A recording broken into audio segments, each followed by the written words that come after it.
건축을 하기 위해서는 예산을 내가 책정을 해야 되는데 예산 책정조차 힘들기 때문에 대략적인 평단가를 알려주셨으면 좋겠습니다 라고 말씀을 하시는 분들이 대다수입니다. 그렇기 때문에 그분들을 위해서 예산을 어느 정도 잡을 수 있게끔 앞전 영상을 찍었죠. 좀 더 업그레이드해서 번외편 2편을 찍을 예정입니다.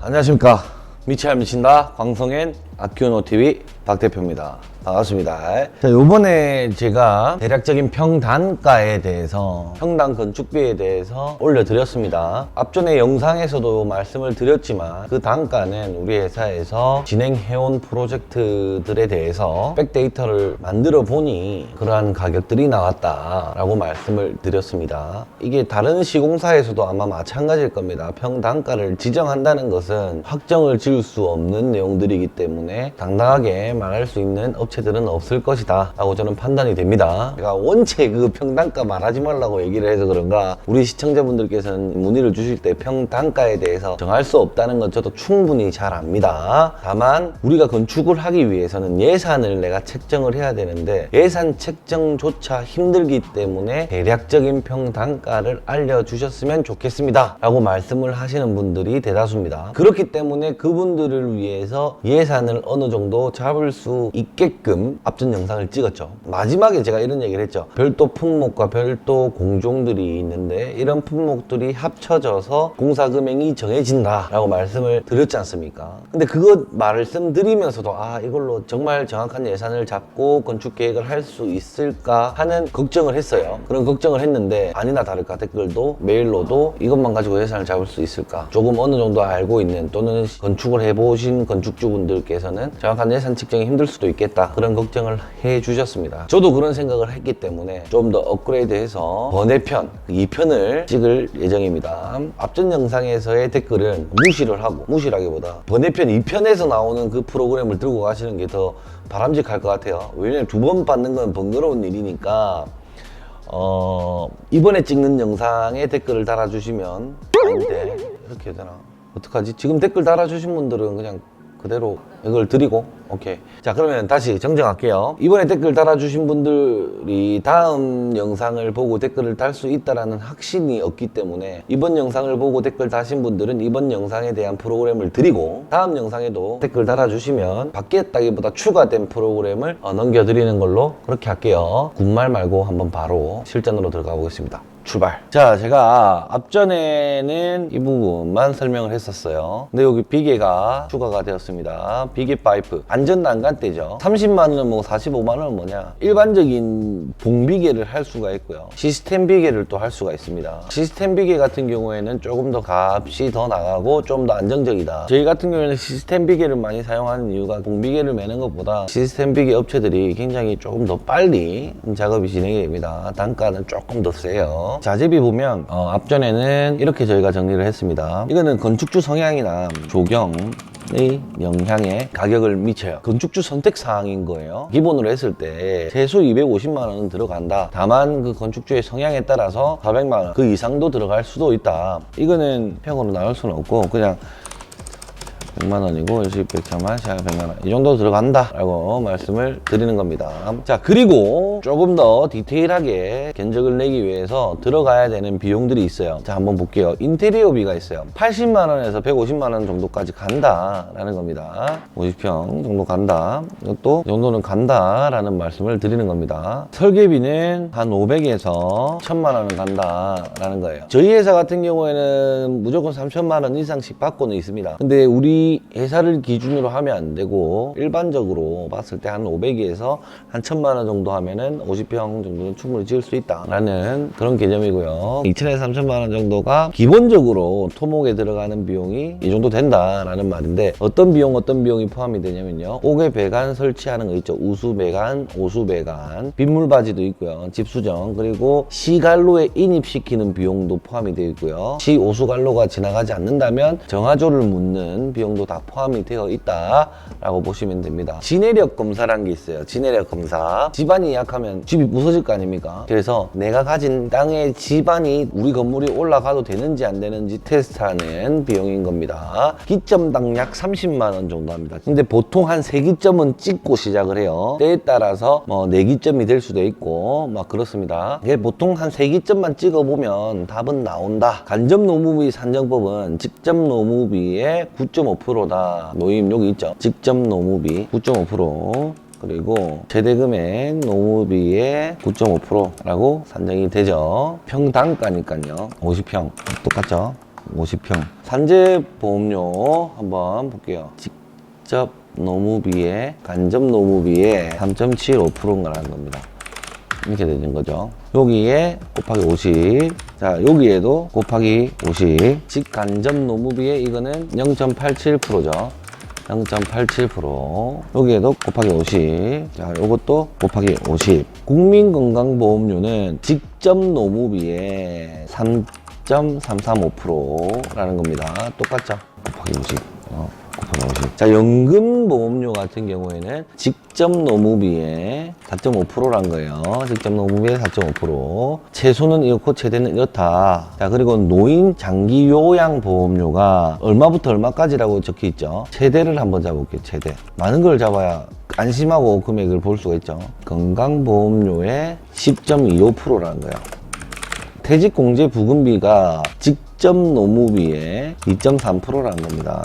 산업안전보건관리비가 재료비 플러스 직접 노무비 플러스 관급자재죠. 관급자재 없죠, 여기는. 곱하기 2.93%인 거예요.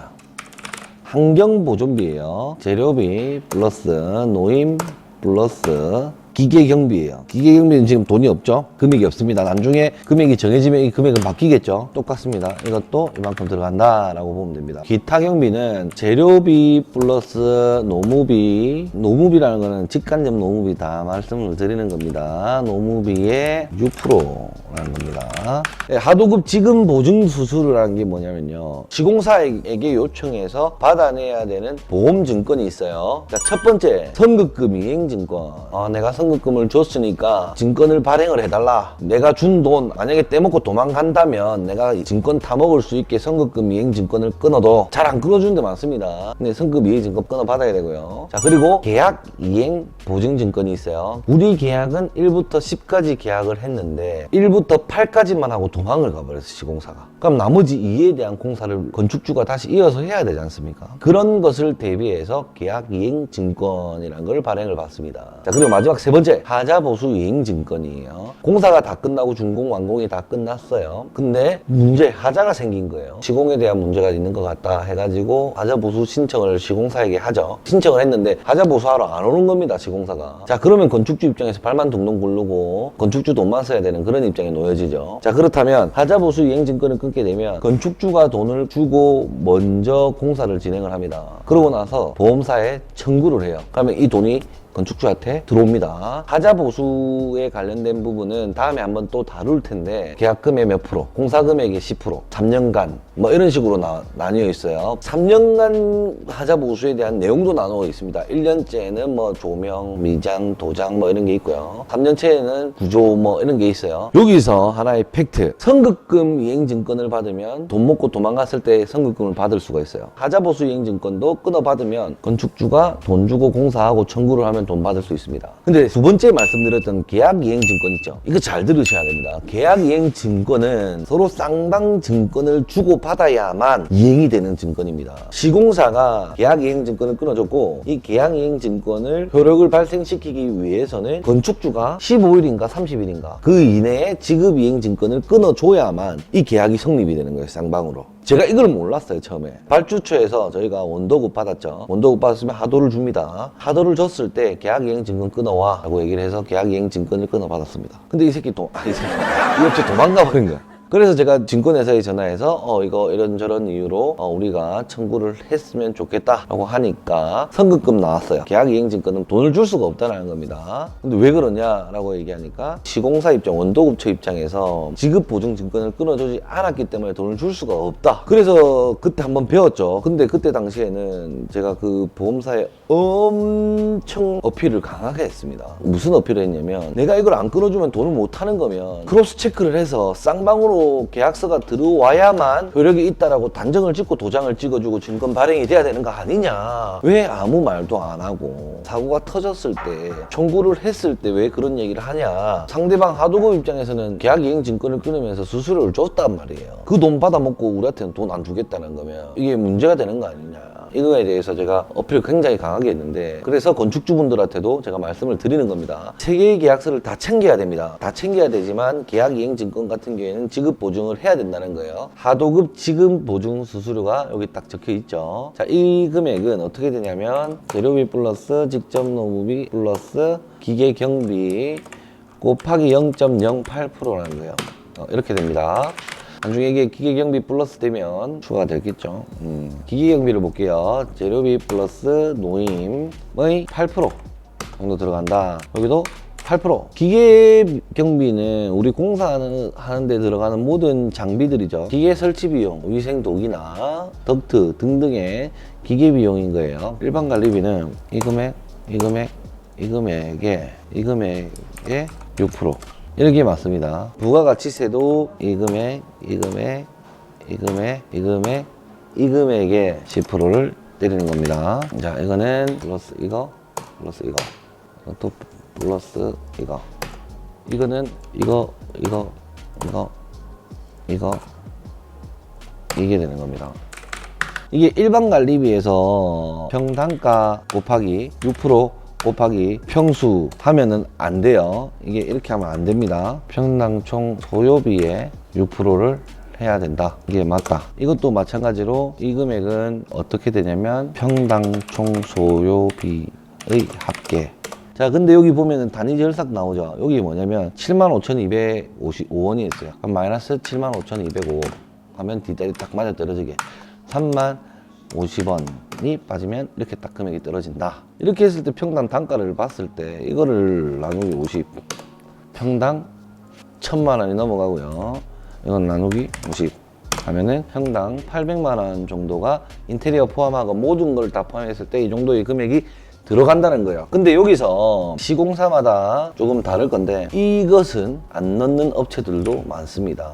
관급에서는 다 들어가는데 이 금액을 안 넣는 업체들도 많다. 그리고 노인 요양장기 퇴직금 이까지도 안 넣는 업체가 많다. 자, 이것도 때에 따라서는 안 넣는 업체들이 많다. 때에 따라서는 이것도 진해력도 우리가 해줄게 하는 데도 있습니다. 이게 업체마다 틀린 거야. 이게 무조건 이걸 다 넣는 게 아니고 1,000만 원에 1,500만 원 정도는 우리가 감수를 해서 이 공사를 따자 무조건 할 때는 이 금액을 안 넣는 경우도 굉장히 많은 거예요. 1,000만 원에서 1,500만 원 정도를 어떻게든 싸게 공사를 하고 직접 운영해 가지고 공사하면서 만회를 한다라는 거예요. 만회가 안 되면 기업이윤에서 빠지겠죠. 자, 여기서 한 가지 더. 여기 기업이윤. 이 금액은 이렇게 되는 게 아니고 이것도 플러스 되죠. 이것도 이렇게 되고 마이너스 0.050 이렇게 되는데 기업이윤이 8%다 하면은 총 공급가액의 8%, 총 공급가액을 다 더해 볼게요. 이것도 플러스 되는 거죠. 8%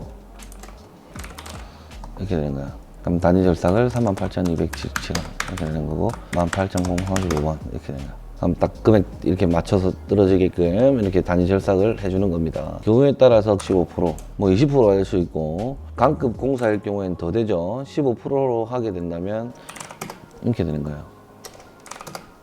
이렇게 해서 공사 금액이 정해집니다. 그러니까 제가 빠질 수 있는 금액들이 어떤 것들이 있다라고 한번 말씀을 드렸고 빠질 수 없는 금액들이 정해져 있고 하니까 공사 원가만 생각해서는 안 된다라는 거죠. 공사 원가만 생각했을 때는 큰 손해를 입을 수 있다. 이게 100%뭐 옳다는 거 절대 아닙니다. 참고만 하시고 너무 비싸다 할 수도 있고 이렇게 편성이 되는구나 라고 이해하시면 돼요. 여기서 이제 서로가 유도리를 발휘하면 될 것 같고 이 정도의 내용들은 충분히 알고 계시면 건축 건축을 하는 데 있어서 충분하게 도움이 될 것 같다. 그리고 업체들마다 노무비에 대한 간접 노무비에 대한 퍼센테이지는 좀 다를 수가 있어요. 왜냐면 그거는 이제 회사 입장에서 안고 간다라는 얘기인 거겠죠. 시공사가 건축자한테 공사비를 던질 때 경매 보듯이 낙찰 금액 보듯이 퍼센테이지를 좀 줄여서 이거 맞춰서 밀어 넣는 거예요. 그 정도는 책임을 지고 가겠다라는 그죠? 그런 퍼센테이지 중에 아예 말도 안 되는 퍼센테이지를 잡는 경우가 있어요. 예를 들어서 총 들어가는 보험료가 10%인데 2% 잡아놨거나 이러면 이제 8%잖아. 그 금액 단위가 엄청 커잖아요. 그러면 이건 좀 문제가 있다라고 판단을 하셔야 되는 거예요. 자, 그런 부분들만 조금 참고를 하셔서 이 금액을 확인해서 이 프로그램 들고 가시면 정말 좋은 자료가 될 것 같은데, 이거